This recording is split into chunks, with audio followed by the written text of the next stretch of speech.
Gledate gorenjska poročila na GIF TV. Končana je 30. seja Mestne občine Kranj. Kot prva točka smo obravnavali predloge za ravnatelje v 3 osnovnih šolah, kjer je mestni svet podal pozitivno mnenje za vse predlagane kandidate. Gre za osnovno šolo Predosle, osnovno šolo Jakoba Aljaža in pa osnovno šolo Helene Puhar. Potem zelo pomembna zadeva je, da so tokrat mestne svetnice in mestni svetniki potrdili prerazporeditev sredstev 260 tisoč evrov za dokončanje Blajvajsevega parka. S tem je odprta seveda pot, da gremo v razpis za izvajalca. Kot vemo, projektantska vrednost za dokončanje parka je približno 800 tisoč evrov in za dokončanjem v letu 2026 bomo upravičeni, da dobimo 1,5 milijona nepovratnih sredstev, kar pomeni, da bomo pokrili tudi stroške za nazaj. Zaključni račun so tudi mestne svetnice in mestni svetniki sprejeli. Skupaj je bilo za 85,2 milijona prihodkov in pa 88,8 milijonov evrov izdatkov. Sprejeli smo tudi prvo branje odloka o ohranjanju in spodbujanju kmetijstva, gozdarstva in podeželja. Vemo, da je Kranj zapisan trajnostnemu razvoju in tudi temu sledi predlog tega odloka. Jaz računam, da bo ta odlok sprejet na naslednji seji. Nadaljno smo potem sprejeli še trajnostno prehransko strategijo, ki jo delamo skupaj z Umanotero.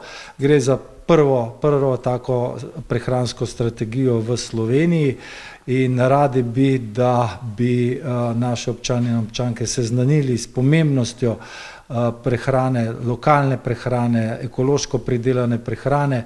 To se pravi, gre predvsem za ozaveščanje, vključevanje lokalno pridelane hrane v javne zavode, to že zelo dobro delamo, predvsem pa tudi spodbujanje in pridelavo zdrave hrane.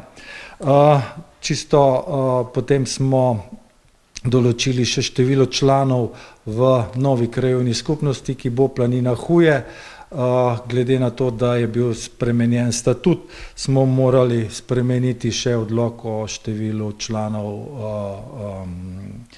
sveta krajevnih skupnosti v KS Huje in pa krajevna skupnost Planina. Se ne spreminja, število članov ostaja isto 7.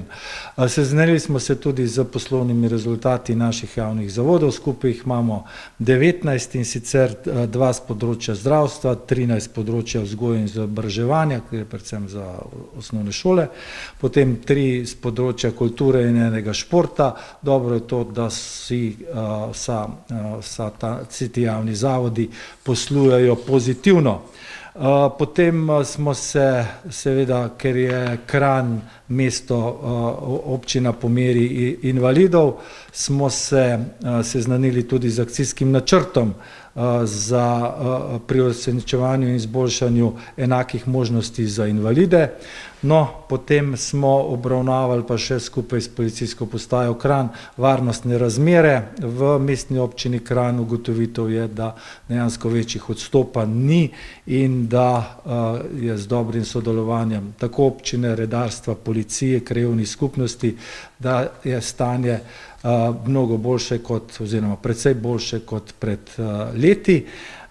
Na koncu je pa še direktor Komunale Kranj, Matjaž Berčon, predstavil tudi ugotovitve Računskega sodišča za poslovanje komunale v letu 2023. Vemo, da je Računsko sodišče izreklo mnenje s pridržkom, podalo nekaj priporočil, vse ta priporočila so že izpolnjena, tako da v bistvu vsa ta priporočila so zdaj že implementirana v poslovanje komunale. Bistveno pa je, da ni bilo zahtevanega odzivnega poročila, kajti kot sem rekel, komunala je večino od teh pomanjkljivosti oziroma vse pomanjkljivosti upoštevala in unesla tudi v svoj sistem poslovanja. Ravno pri komunali svet ustanoviteljev se že kaj sestav? Ne, svet ustanoviteljev ima naslednji petek, 24. imamo skupščino z eno samo temo, ker je Berčon Matjaž podal odstopno izjavo oziroma predlog za odstop kot direktor Komunale Kranj. O tem boste razpravljali, potem pa še skupščina, ali kako? Ne, to bo skupščina. Skupščina odloča o tem. Odloča. Ja. O tem odloča skupščina, tako da imam zdaj zagotovilo, da bodo župani prišli in da bomo to skupščino izvedli. Še glede Plajvajsovega parka, kako ste zdaj uspeli prepričati svetnike? Ja, jaz mislim, da je v prejšnjem seji mestnega sveta mogoče ni pravilno bila izvedena debata, no. Tam je bilo pač napačno predstavljeno, mišljeno, da so ta dodatna sredstva namenjena samo za izgradnjo sanitarij. Dejansko je pa to, kar sem predstavil, projektantska ocena za dokončanje tega tretjega dela, južnega dela parka, se je delala septembra in zdaj predno bi šli na razpis, smo naredili novo projektantsko oceno, ki je pač glede na vse skupaj podražila situacijo in zato smo morali dobiti dodatnih 260 tisoč evrov. Pokazalo se je, zakaj se bodo tudi ta vsa sredstva porabila, po drugi strani pa sem poudaril to, da je izredno pomembno, če želimo, da dobimo 1,5 milijona iz evropskih sredstev, iz kohezije CTN-ja, da pač moramo ta park dokončati s tem, kar imamo. In tako da jaz mislim, da tukaj ni bilo problema, da so vse mestne svetnice in mestni svetniki oziroma večinoma njih, ker so bili 3 proti, ugotovili, da ta park, to je v bistvu pravi mestni park, prvi pravi mestni park v Kranju. Še ta lokacija in seveda zraven imamo avtobusno postajo, ki bo tudi predmet prenove.